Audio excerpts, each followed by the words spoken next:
Welcome back to PS Marvelous Spoken English. So far we have dealt up to present perfect continuous tense. Today let us deal past perfect continuous tense. If you follow, you can find a tremendous change in English. It is easy to follow. Before the class, you please subscribe my channel, touch the bell icon, click all option. You will receive all my notifications. வெகு நாளாக ரொம்ப நாளாக செய்து கொண்டிருந்த ஒரு வேலை முடிந்திருந்தால் அதை நாம் பாஸ்ட் பெர்ஃபெக்ட் கண்டினியூஸ் டென்ஸில் போட வேண்டும். For all subjects we should use had been plus verb plus ING you have to use. எல்லா சப்ஜெக்ட்ஸிற்கும் had been plus verb plus ING பயன்படுத்த வேண்டும். பீன் சேர்க்காமல் ஐஎன்ஜி போடக்கூடாது. Had been verb plus ING. நடந்து முடிந்த வேலையாக இருக்க வேண்டும். அது பாஸ்டில் கடந்த காலத்தில் ரொம்ப நாளாக ரொம்ப நேரமாக நடந்த வேலையாக இருந்தால் அதை பாஸ்ட் பெர்ஃபெக்ட் கண்டினியூஸ் டென்ஸில் யூ ஹாவ் டு யூஸ் பயன்படுத்த வேண்டும். Let us see some examples. I had been waiting since 4 p.m. yesterday. நேற்று 4 மணியிலிருந்து நான் வெகு நேரமாக வெயிட் பண்ணி கொண்டே இருந்தேன். I had been waiting since 4 p.m. yesterday. Otherwise, I had been waiting for 4 hours yesterday. 4 மணி நேரமாக நேற்று நான் வெயிட் பண்ணி கொண்டே இருந்தேன். அந்த வேலை நடந்து முடிந்து விட்டது. நேற்று நடந்தது, வெகு நேரமாக நடந்தது.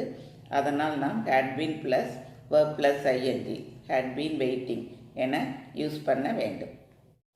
It had been raining for a long time. ரொம்ப நேரமாக மழை பெய்து கொண்டு இருந்தது. ரொம்ப நேரமாக பெய்ததால் had been raining என verb யூஸ் பண்ண வேண்டும். He was out of breath. He had been running for 4 hours. அவன் 4 மணி நேரமாக ஓடிக்கொண்டே இருந்தான். அதனால் he was out of breath, மூச்சு விட முடியவில்லை. We had been playing for half an hour when it started to rain heavily. மழை பெய்ய ஆரம்பிக்கும் பொழுது நாங்கள் அதிக நேரமாக அரை மணி நேரமாக விளையாடிக்கொண்டே இருந்தோம். He had been writing for 2 hours.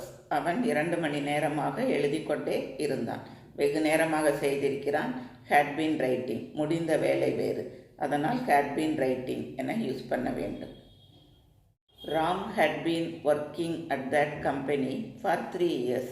3 வருஷமாக ராம் அந்த கம்பெனியில் வேலை பார்த்து கொண்டு இருந்தான். had been working, முன்னால் வேலை பார்த்து கொண்டிருந்தான், இப்பொழுது முடிந்து விட்டது. வேணு got an admission. He had been applying for an admission since last year. போன வருஷத்திலிருந்து அவன் அப்ளை பண்ணி கொண்டே இருந்தான், இப்பொழுது அவனுக்கு வேலை கிடைத்து விட்டது. They had been flying for 2 hours before they arrived Delhi. Delhi arrive ஆவதற்கு முன்னால் அவர்கள் 2 மணி நேரமாக ஃப்ளைட்டில் பறந்து கொண்டே இருந்தார்கள். had been flying. I had been teaching for 30 years. 30 வருடங்களாக நான் டீச் பண்ணி கொண்டே இருந்தேன். வெகு நாளாக டீச் பண்ணி கொண்டு இருந்ததால் had been teaching என்று கூற வேண்டும்.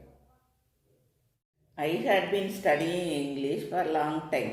ரொம்ப நாளாக நான் இங்கிலீஷ் படித்துக்கொண்டே இருக்கிறேன். Sheila wanted to sit down because she had been standing all day at work. அவள் வேலை பார்க்கும் பொழுது ரொம்ப நேரம் நின்று கொண்டு இருந்தாள். அதனால் அவள் she wanted to sit down, உட்கார விரும்புகிறாள். So, past perfect continuousை when to use, வெகு நாளாக வெகு நேரமாக நடந்து முடிந்தவற்றை நாம் பாஸ்ட் பெர்ஃபெக்ட் கண்டினியூஸ் டென்ஸில் பயன்படுத்த வேண்டும். Structure for all subjects we should use had been plus verb plus ing. had been working, had been writing, had been running என கூற வேண்டும். இவ்வாறு கூறும் பொழுது ரொம்ப நேரம் நடந்து முடிந்த ஒன்றை கூறுகிறோம். Hope you can understand everything. Follow, listen well, and again you listen. You can find a radical improvement in English. All the best wishes to all.